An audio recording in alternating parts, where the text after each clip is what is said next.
What up? All right, my name is Jason. How's it going? Hope you're doing well. If this video finds you, I'm super happy. My name is Jason. I'm trying to, start an online nutrition fitness coaching business, so that way I can quit my job. I work in the oil field. I work, 80 plus hours a week. Honestly, it depends on who I'm with. They put me on this guy named, I'll just say his name's Clark, and lately he's been pretty good, but summer's coming, and we're probably going to be getting like 90 hours a day or a week. So when you're averaging like 14 hours a day, it's kind of hard to balance out a side business plus your work life.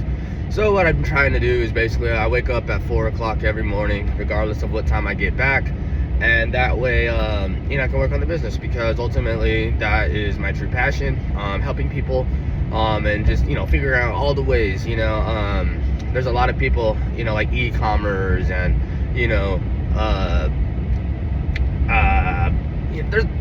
there's a lot of different niches, and that people are gurus or whatever, and they have these courses. I have yet to do that, but it's not because I don't believe in courses at all. I do believe in courses. I believe in courses, seminars, masterminds, workshops. I believe in all those, because at the end of the day, if you're willing to invest your time and money into somebody else, then you're more than likely going to find people who are willing to spend their time and money with you. You know what I mean? It's kind of like you get what you give. If you don't give someone money to learn, why would somebody pay you to learn? You know what I mean? You kind of get what you get. And so I haven't bought any courses yet, just because I really don't have time to implement anything right now. The only thing I'm doing is just trying my best to do what I know and basically learn, which I just don't know anybody. You know what I mean? I don't have social media, so I don't know influencers. I don't know. I can type in top online nutrition and fitness coaching coaches, online nutrition and fitness coaches, but not the point. I do believe in that. So I just hope that this stuff, you can pick one golden nugget. Earlier I ran an ad, I documented it. Then that's what I've been doing for lead generation. There's a few things. There's a lot of different reasons, a lot of different ads that I've been doing. The biggest thing right now is really the hardest part about all of it was setting up your pixels.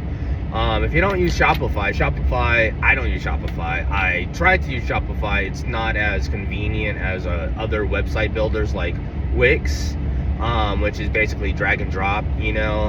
Basically you click somewhere, you can edit it. You don't have to know coding or anything, so like that, it's very easy. I know WordPress they have like 39% of all websites. And so I'm sure it's super user friendly. I just haven't tried any yet. I'm debating on just going to Fiverr or Upwork and paying someone to build me a website. But the biggest thing with building the website is I want to find maybe 20, maybe 30 websites related to my business niche, online nutrition fitness coaching, and figure out if there's a way. I know there's some software that I forgot what the software is called, but you basically see how good that website is doing as far as like traffic goes. I'm not really sure all the details into like what it provides, but you can kind of justify, because at the end of the day, it's not what you like at all. No one cares what you like. It's personally what each individual likes, especially your customers. That's what's important.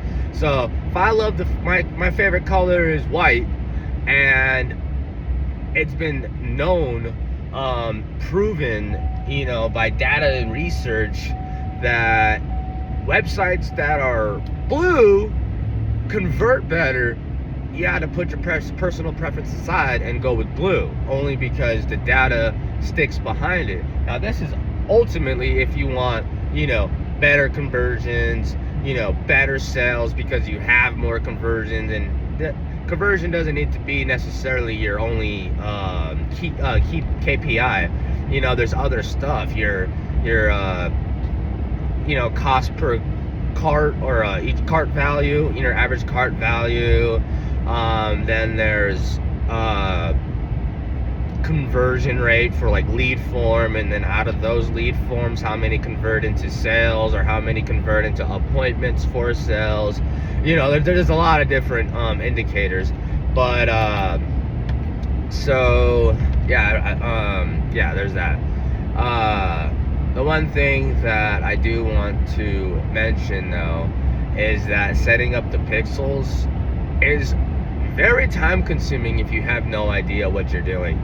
When I was doing it, I was trying to, go off of YouTube and figure out how to do it, but there's been so many times where I'm trying to do it and they're doing it live. Basically, they're walking through the demonstration, but I, for some reason, don't see what they're seeing. And so then, you got to go mountains of research, mountains of videos, trying to figure out why it's not popping up for you the way it's popping up for them.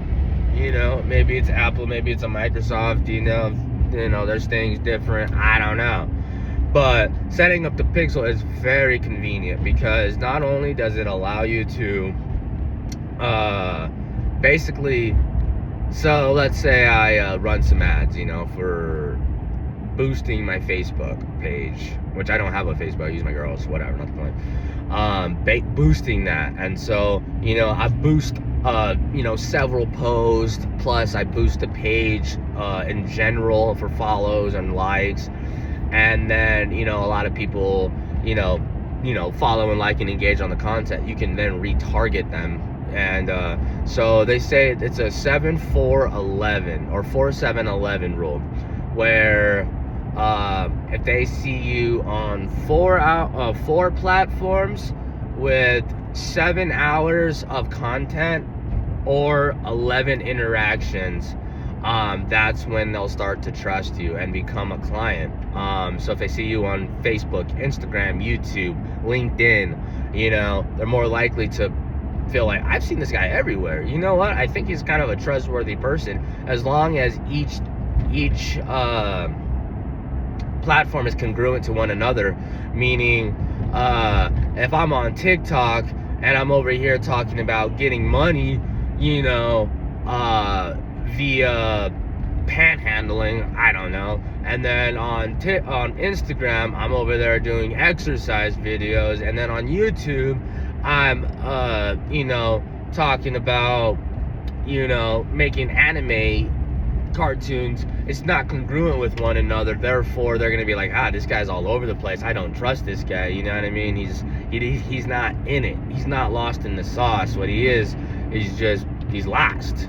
Getting lost in the sauce is like, you become obsessed, you know what I mean? Where you get to the point where, like, that's all you can think about, all you can talk about, when people see you, that's the first thing that comes into your mind, or that's the first thing that comes, like, man, this guy, like for me and my coworkers, all my friends, they just know, like, I'm a businessman, or I try to be. I'm learning every day, and every time I interact with them, I talk about, what I'm doing for the business, and talk about the future for the business, and, this business plan. I plan on quitting in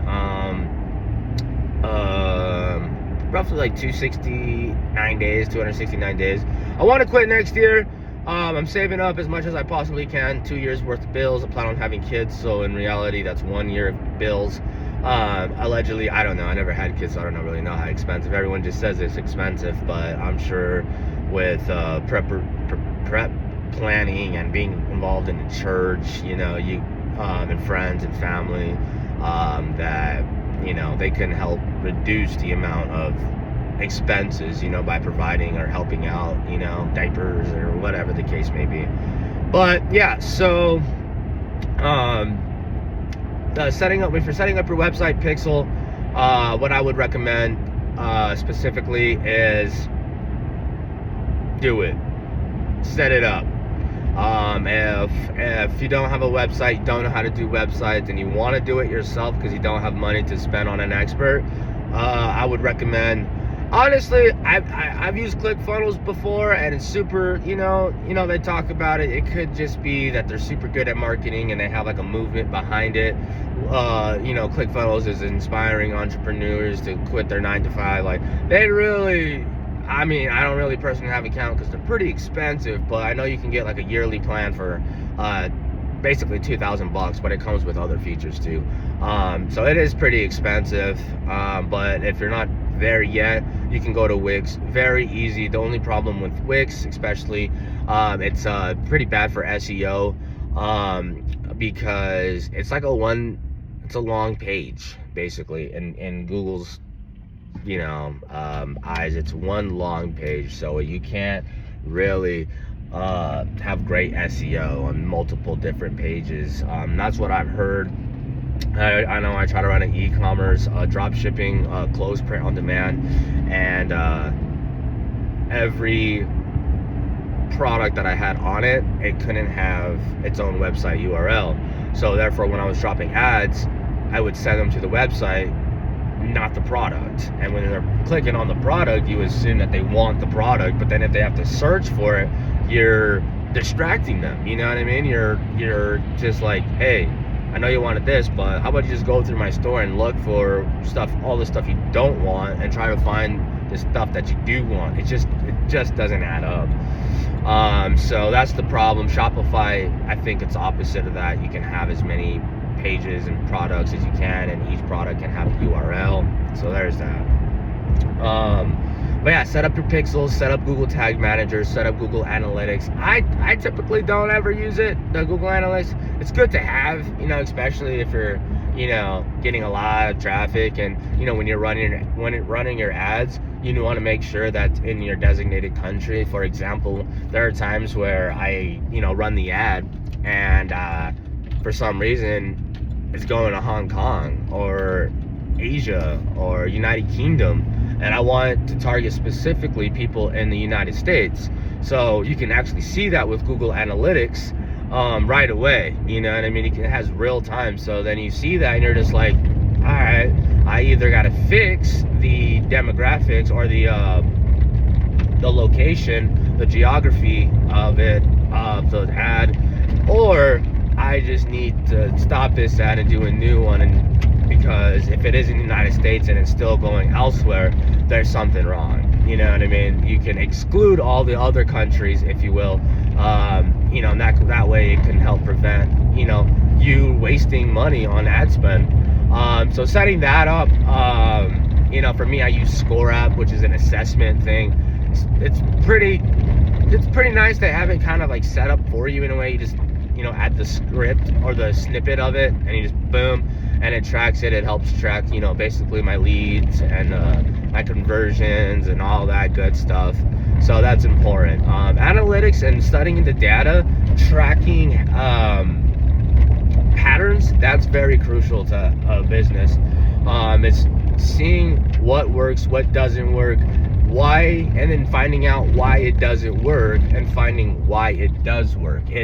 There's so much, and it's kind of nerdish, but it's very important, especially as a one-man band. You got to know all of it. You know what I mean? Eventually, you can hire people, and I hope you do. I pray that you do. Whoever's I blessed, I hope that you have that time where you do have to hire people and take some stress off your shoulder, and you just keep on hiring where you don't have to go, or don't have to do it, so that way you can spend more time on the business, not in the business. All right, later.